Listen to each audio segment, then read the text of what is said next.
আসসালামু আলাইকুম, আপনারা সবাই কেমন আছেন? আমি আল্লাহর মধ্যে ভালো আছি। এই যে আমাদের জাম গাছের ডেল শো একবার ভেঙে পড়ছে গো।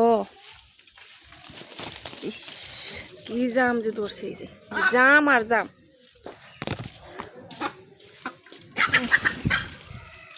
বালতি তো আছে কতগুলা। এই যে কাঁচা পাকা মিলিয়া থুয়ে দিলে পেকে যাবো গা।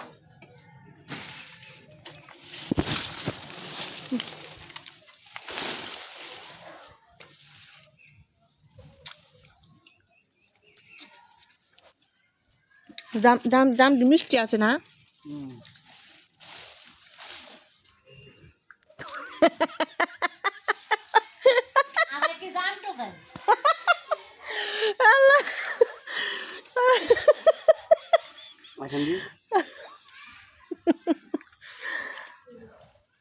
এটি খাইব কে আপনি দুজন